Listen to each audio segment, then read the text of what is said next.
Bonjour et bienvenue dans ce nouveau tutoriel pour Cinema 4D. Aujourd'hui, je vais vous parler d'une petite astuce toute bête. Si vous utilisez Cinema 4D depuis longtemps, vous êtes au courant. Si vous êtes débutant sous Cinema 4D, vous êtes peut-être pas au courant. Ça concerne les textures et leur visualisation, leur aperçu dans l'éditeur de matériaux. Donc, imaginons on a une scène avec un cube, une sphère. Alors, un cube, voilà. Un cube et une sphère, ou ça peut être n'importe quoi. Hein. Vous faites vos matériaux, et puis matériaux, on va mettre une surface dessus, par exemple un échiquier, c'est parfait. Voilà. Et ici, dans l'éditeur de matériaux, on voit que toutes nos textures qu'on fait auront toutes leur aperçu avec sur une sphère. Mais seulement, des fois, on veut l'appliquer sur autre chose qu'une sphère. Par exemple, sur un cube. Et donc c'est pas évident forcément de se rendre compte dans l'aperçu à quoi ressemble notre texture tant qu'on ne l'a pas appliqué sur notre objet. Donc je vais ouvrir ma texture et ici la petite vignette, on a des paramètres, on peut la modifier. Alors d'abord je fais un clic droit dessus. On peut ici, on a un menu déroulant, on peut modifier sa dimension. Alors je vais mettre très grande, voilà. Ensuite, toujours le clic droit, on voit qu'on peut ici choisir la forme justement de l'aperçu. Alors par défaut c'est une sphère, mais par exemple si on veut un cube arrondi, on sélectionne cube arrondi.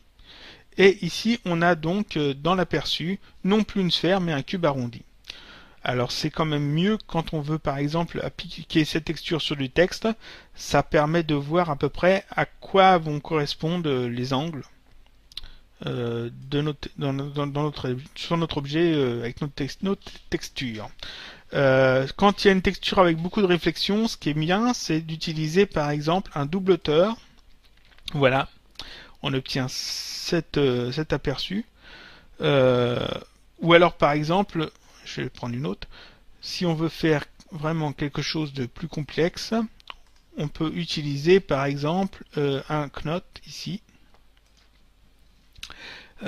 Encore plus compliqué, ou alors carrément ici on a carrément un objet, alors objet soft shadow, voilà, et on obtient cette forme beaucoup plus travaillée avec des angles et des arrondis, ce qui est bien pratique quand on veut justement travailler sur des textures un peu plus évoluées et puis que l'on veut vraiment voir ce que ça donne dans tous les angles.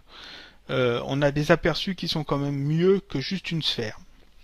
Donc vous pouvez voir ça, il y a juste à faire un clic droit sur l'icône d'aperçu, sélectionner votre taille, et puis ensuite sélectionner l'objet que vous voulez utiliser. On peut même faire des aperçus animés quand c'est une texture animée.